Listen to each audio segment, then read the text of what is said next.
Alright, here's a little video about prep work for making a new soundboard.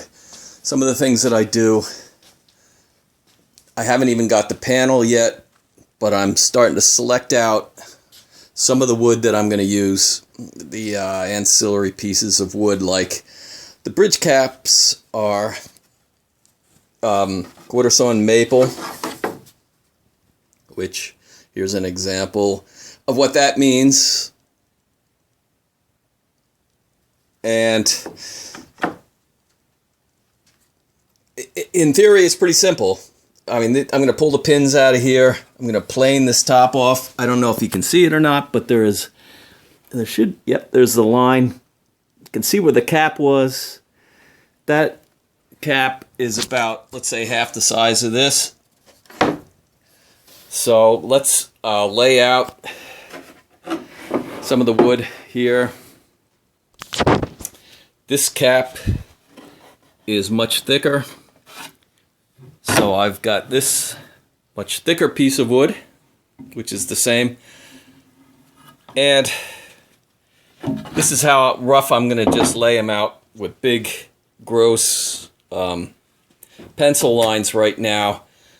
But and you may notice there's some arrows on here, which I'm going to reveal a bit of a bellyman secret, which I feel like a lot of people may not know, and some people who even do this kind of work may not know that.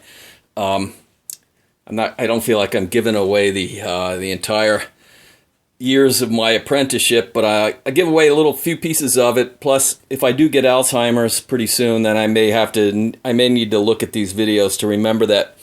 I mean, you call this piece of wood quarter sawn for a reason. You can see the grain going in this direction, and most people think, okay, well, that's the direction of the grain.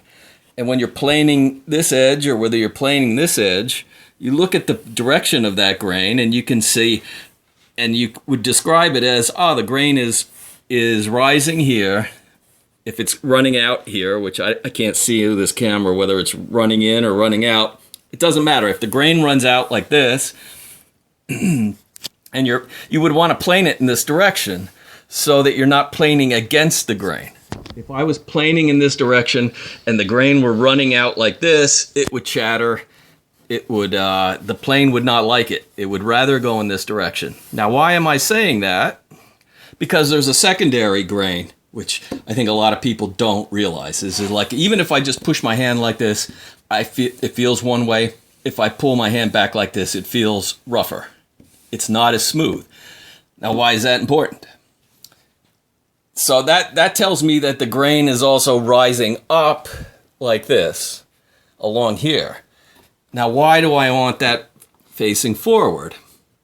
Because the subject of a lot of discussion on bridge caps always is this bridge cap making noise? Is this cap causing problems? Is it causing distortion in the wire? Is it causing bad sounds? Well, you can see these lines in here are where the strings were. This is only wood. It's maple. It's strong wood, but the wire is stronger eventually. It's pushing down on here, and people also tap down on here, which is another controversial thing that I'm not going to talk about a lot. But the thing is, if the grain is rising up like this, it is somewhat, and I'm not going to volunteer how much more, it's going to be more resilient to that string pushing down on it. Again, I'm not a numbers guy.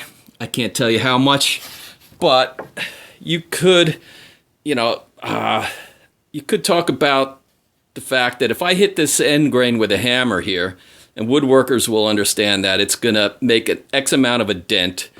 If I hit the side grain here with a hammer, it's going to make more of a dent. Let's just leave it at that also. So you want the grain of the cap rising up this way. Not just to make prettier notches in the front, which it does, but no one really cares, and I don't think anyone thinks that the notch, even though when you're notching these in the back here, it tends to want to tear out and get ugly. It's hard to make beautiful notches in the back. Why? Because the grain is falling down as you're as your chisel is cutting the wood, it's trying to chip and break out. Where, again, if you visualize this grain coming up, you can visualize, if you do this kind of work, the chisel shearing that off nicer and making a nice, it makes a nicer, and it's easier to make these notches. It's fun. These are kind of maddening because a lot of times they'll break. Sometimes if you have a thin piece of wood down here, which you do, this is pretty thick for a cap, but if you have a thinner cap than that, it'll actually break through there. And I feel that kind of makes it an ugly notch, but it's not going to kill the tone. It's not going to cause some kind of unbelievable problem. But anyway, there's my little bit for the Bellyman hint of the day. So here's another piece of maple. It's called the bind bar, which didn't come off very clean at all, but that's all right. I'm going to cut that out of this piece of bridge cap. Here and there will be the other pieces of bridge cap. So that's that. So the other thing that I'm laying out on the other side of this thing are, of course, the ribs. These are called ribs. They support the bottom of the soundboard, and if you can see, you might be able to tell a difference between, say, this piece of wood right here, this rib right here, and this rib right here, and this one. And if you can see a difference with these little flecks and no little flecks here, that's because these are pine, and then these are spruce. And that's what I'm getting ready to make right now. Here's a spruce one. Here's the pile of spruce for these guys, and then the pine for the other ones.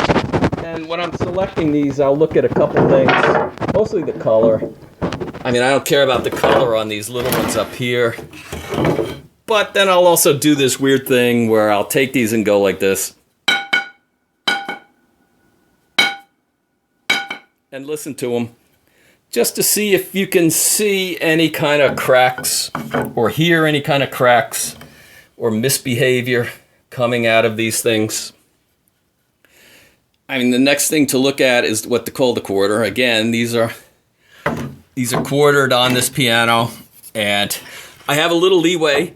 When I buy these things, the quarter is not always perfect. If you can see that, I can change that a little by just planing the flat on here. These are a lot more wide than they need to be, and they're a lot taller. So you got you have the option to fool around with making sure they're quartered in exactly the right way if you want to. You can talk all day about how important that is. I don't feel like doing it. So anyway, what else? I've got to make these things. I used to buy these things. I had a bag of them and they ran out, and then I realized, you know what, these things aren't perfectly made anyway. I'll just make them myself. So I make those myself. I still have a bag of these buttons though. They would be harder for me to make by hand. So what I think, let's go look at the plate.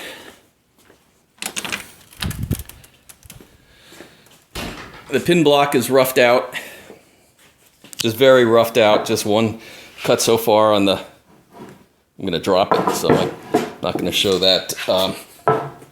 So this will get fit perfectly to the bottom of the plate. And here's something for tuners to look at. If you can see this capo bar, this one is a little worse than average. If this camera will focus for me, it just never seems to want to get that close up. I'll try to find some, maybe that's focused now.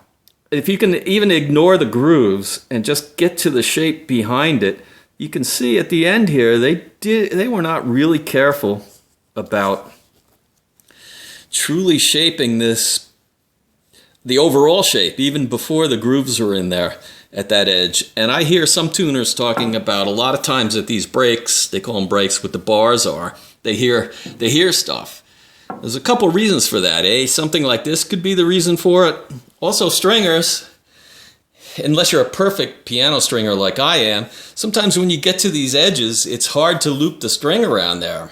And some stringers might, not me of course, but some stringers might damage the wire while they're working in the confines of these. If you could flip it over, you'd see that it gets tight in some of these places and it gets hard to string the piano. And if you're not careful, you can damage the wire. And I have a feeling that sometimes what tuners are hearing near those breaks are damaged wire, bad capos. There's no excuse for the bridge to be messed up. So anyway, with these files, I'll carefully shape that, then polish it up with this stuff. And then just as a sort of human interest story, whoever these guys are who signed the bottom of this plate, be nice to know something about them. I don't write my name on the plate. I don't know if I should or not. I feel like, I didn't make the piano, just rebuilding it. So anyway, that is, just thought I'd do one of these preliminary videos to just in case I forget all this stuff at some later time.